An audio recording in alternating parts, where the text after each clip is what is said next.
kita melaksanakan politik negara, bukan politik partai ya, ekonomi negara ini. Mencerdaskan bagaimana dia cerdas di situ, budayanya. Ya.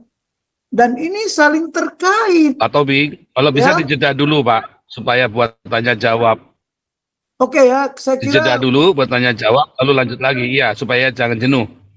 Nanti mabuk oke. mereka semua nih. Oke, boleh. Sampai di sini boleh dulu lah. Silakan.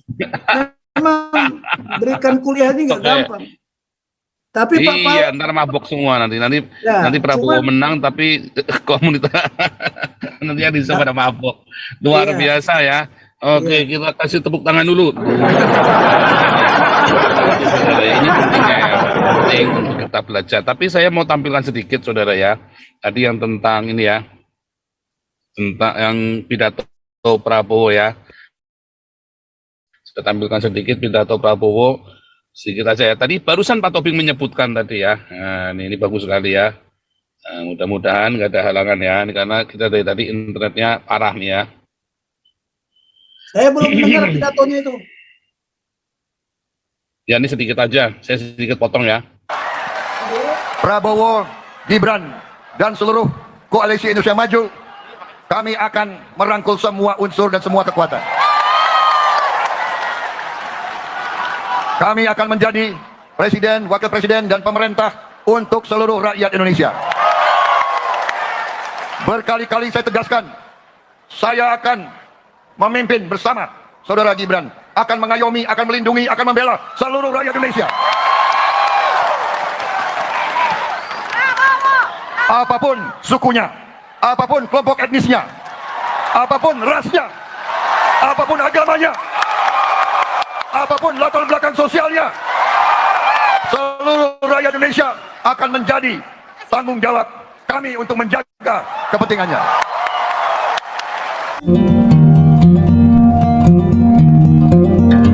Lihatlah, saya melihat debat capres dan cawapres. Paslon 1 itu kayaknya nggak ada keyakinan dia. Tapi Prabowo punya keyakinan dia. Lihat aja dari gerak tubuhnya, semua dia yakin. Apalagi si Ganjar ragu-ragu. Nah ini kita bisa menggambarkan seperti itu ya. Kan gampang melihat orang. Dari cara ngomong, dari cara dari tubuhnya, psikologi tubuh itu bisa dilihat kok.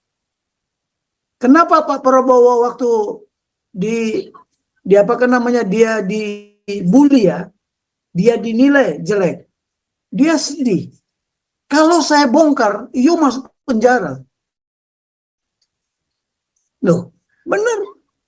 Tapi dia tidak mau mengungkapkan itu.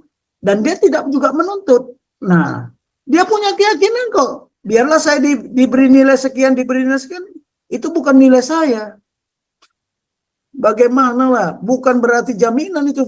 Biarpun si Anies itu profesor, doktor, apa segala pun titel itu hanya bukti bahwa dia itu sudah sekolah. Tapi belum tentu dia berkualitas dalam mengimplementasikan materi pelajaran yang dia punya. Ya, saya kasih tahu aja. Nanti ini dalam sekali ilmu ini. Nah, seorang negarawan yang berkarakter nasional keindonesiaan harus memiliki motivasi berdasarkan keyakinannya dia itu agar akan kemampuannya, keyakinan akan kemampuannya untuk menjaga tujuan nasional. Apa itu? Keutuhan dan tetap tegaknya negara kesatuan Republik Indonesia. Serta utuhnya jati diri bangsa Pancasilais. Sesuai dengan amanat pembukaan konstitusi Undang-Undang Dasar 1945. Kemarin saya berpikir, seandainya si Anies yang jadi presiden, apa dia bisa menjaga keutuhan ini? Ya coba diskusikanlah. Apakah dia mampu menjaga keutuhan ini? Karena keyakinan dia tidak ada. Karena dia tidak berkarakter nasional. Ya, tapi kalau Prabowo, ya bagaimana ya? Sejak Taruna memang kami dididik sebagai orang nasionalis. Ya. Nah, kalau umpamanya tidak utuh, apa bisa tercapai tadi itu?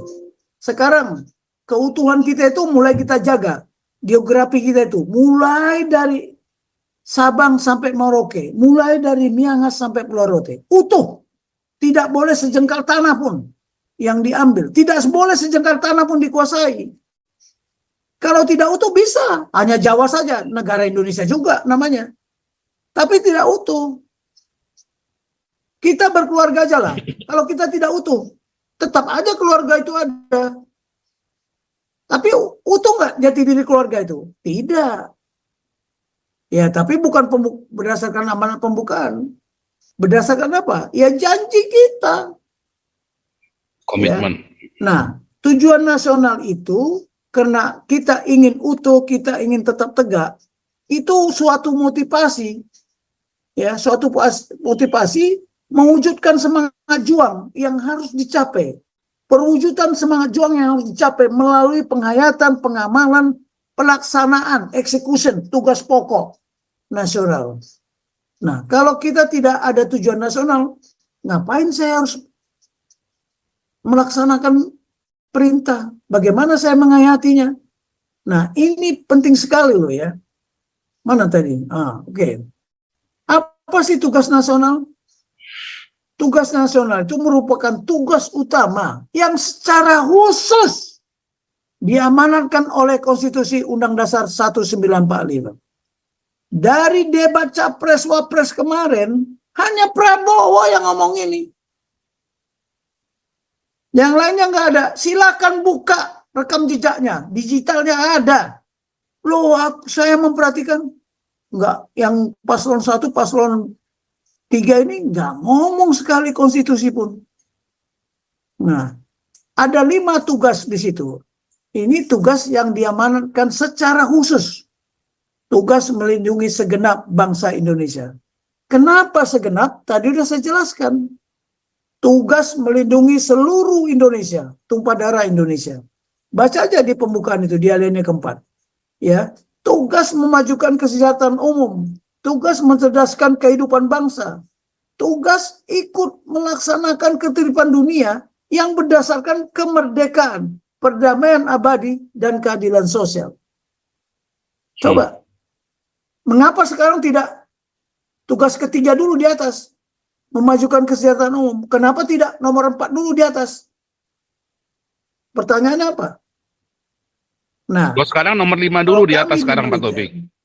Kesejahteraan yang paling tinggi nilainya, ya, kesejahteraan yang paling tingginya buat para prajurit saya. Bagaimana buat prajurit kita itu bisa dilindungi? Dia punya rasa aman. Bagaimana menciptakan itu? Ya, dengan latihan. Latihan yang bermutu, latihan yang kelas 1. Karena nanti dia akan pergi ke medan pertempuran. Kalau tidak dia latihan dengan latihan yang kelas 1, ya, kualitasnya latihannya ece-ece, dia mati di sana. Percuma dia punya uang banyak. Tapi jangan kayak Cak Imin tadi. Untuk apa kita beli alat perang? Kita kan tidak akan berperang. Lebih bagus uangnya dibelikan ke pertanian. Masa begini seorang pemimpin? Makanya dia tabur juga. Dia tuai juga apa yang dia tabur. Karena dia tidak pantas jadi negarawan. Ini dalam tugas pokok nasional ini ya, ada kepentingan nasional. Ya, ada kepentingan. Di dalam kepentingan nasional itu banyak tugas-tugas yang dikerjakan. Tapi bukan tugas pokok, tugas yang tidak disebutkan di sini. Tidak disebutkan di sini. Contoh, melindungi segenap bangsa Indonesia. Ya, melindungi seluruh tumpah darah Indonesia. Ini kepentingan keamanan. Tugas memajukan kesejahteraan umum. Tugas mencerdaskan kehidupan bangsa. Ini kepentingan kesejahteraan. Sedangkan satu lagi, tugas ikut melaksanakan ini kepentingan hubungan internasional. Tapi di dalam tugas melindungi segenap bangsa, banyak sekali tugas-tugas.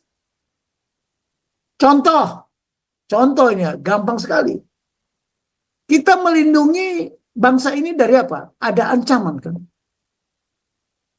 Ancaman itu apa? Ada ancaman militer. Ada ancaman non militer. Ada ancaman yang sudah dari dulu menjadi tradisional. Ada ancaman yang tidak tradisional. Contoh ancaman tradisional, itu sengketa perbatasan, itu dari dulu udah tradisi itu. Sama dengan Laut Cina Selatan. Ya. Kemudian kalau kita dapatkan dari situ tugas-tugas, itu merupakan kepentingan. Bagaimana cara merumuskan strategi? Bagaimana cara saya melindungi segenap bangsa Indonesia dari ancaman non-militer? Seperti kemarin, ya memang kita sudah diberikan gambaran. COVID-19. Bagaimana melindungi segenap bangsa Indonesia dari serangan ini ya, wabah COVID-19. Karena kita tidak siap, amburadul semuanya. Ya, berapa bangsa Indonesia COVID-19 yang mati? Kita nggak ada yang menghitung, harusnya dihitung itu loh. Di Jakarta berapa, di Medan berapa, di mana-mana. Ada yang menghitung. Ada yang mengevaluasi. Bagaimana nanti ke depan? Bahwa ancaman itu tidak mungkin sekali ini aja terjadi. Mungkin akan terjadi lagi. Di kemudian hari. Bahkan itu lebih, mungkin virusnya lebih sadis, lebih kejam. Karena virus itu bermutasi katanya. Nah, ini memang berat bagi tugas presiden sebagai kepala negara dan sebagai kepala pemerintahan, itu berat. Ini harus dijabarkan. Nanti di buku kita ini akan kita jabarkan. Tapi melindungi segenap bangsa itu banyak sekali. Dari wabah penyakit, dari bahaya kelaparan. Ya termasuk stunting itu juga itu. Ya kenapa? Karena kalau bangsanya tidak sejahtera, tidak kuat, waduh, bagaimana menjaga keutuhan ini? Nah, itu rumit. Kita bisa contoh Cina. Kita bisa contoh India juga. Coba. Jadi kalau mereka sekarang Prabowo sama Gibran salah satu visi misinya adalah memberikan susu dan makan siang untuk ibu-ibu, ya, anak-anak. Itu bagus. Nah, tapi bagaimana dia bisa mengembangkan itu? Ya, mengembangkan peternakan. Mungkin perlu bikin peternakan yang bisa menghasilkan susu kan gitu. Indonesia cukup kaya kok. Cuman ide itu perlu. Nah, melindungi seluruh tumpah darah Indonesia. Kenapa kita harus melindungi? Memang kita tidak dijajah. Tidak dijajah. Tapi dikuasai. Dengan cara apa? Investasi lah, inilah. Lo lihat, tumpah darah. Ada lagi yang secara perlahan-lahan. Lihatlah, si padan gigitan lepas. Kesalahan siapa? Kesalahan siapa? Nah, yang begini-beginilah. Orang Timur-Timur itu sebenarnya dia minta apa? Karena nggak dijajah saja sama Belanda kan, karena dia jajahan Portugis. Tapi suku bangsa yang di Timur Barat sama di Timur Timur, mereka satu nenek moyang kok. Saya melihat budayanya hampir sama, karena saya pernah dinas di sana. Apa bedanya? Nah, dia mungkin sama rasnya, tapi dipisahkan oleh sang penjajah. Tapi sudahlah, itu kesepakatan dunia ya. Tugas memajukan kesejahteraan umum. Apanya kesejahteraan yang kita majukan? Mengapa kita harus memajukan? Memangnya selama ini mundur? Nah, pertanyaannya begitu lagi. Kesejahteraan yang mana?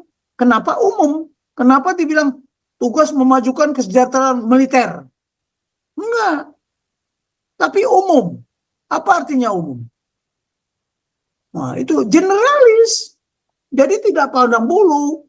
Dia yang miskin, dia yang kaya. Tetapi apa yang terjadi di Indonesia? Kesejahteraan orang kaya terus yang punya.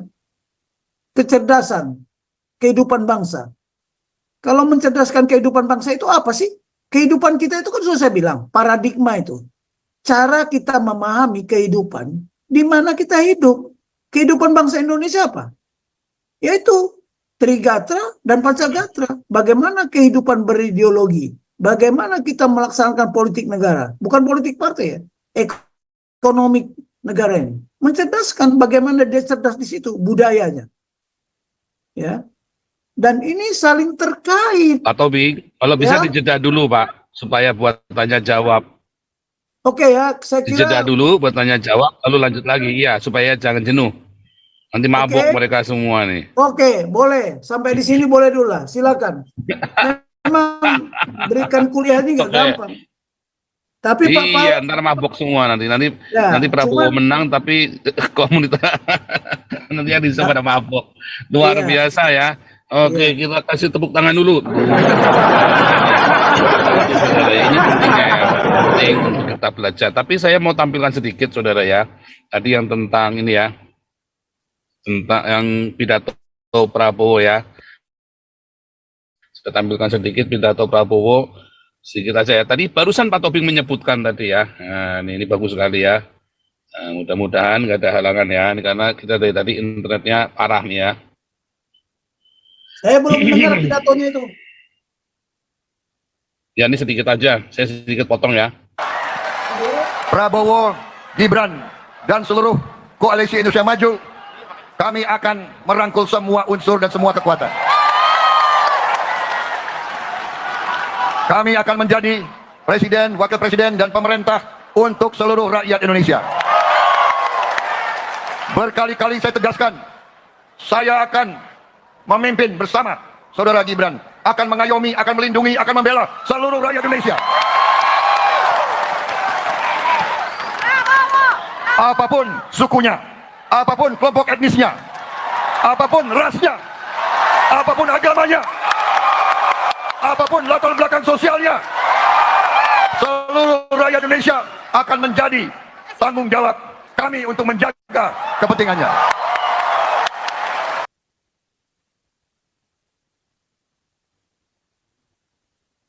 Luar biasa ya, tadi persis yang ya mirip-mirip dengan yang tadi Pak Tobing bilang ya.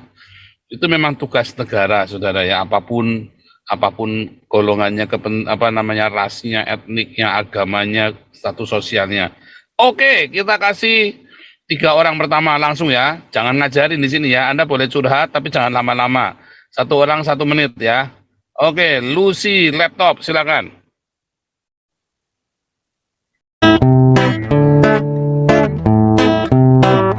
Kau bilang kau menang debat, lawan domba yang sesat. Kau bilang banyak yang tobat,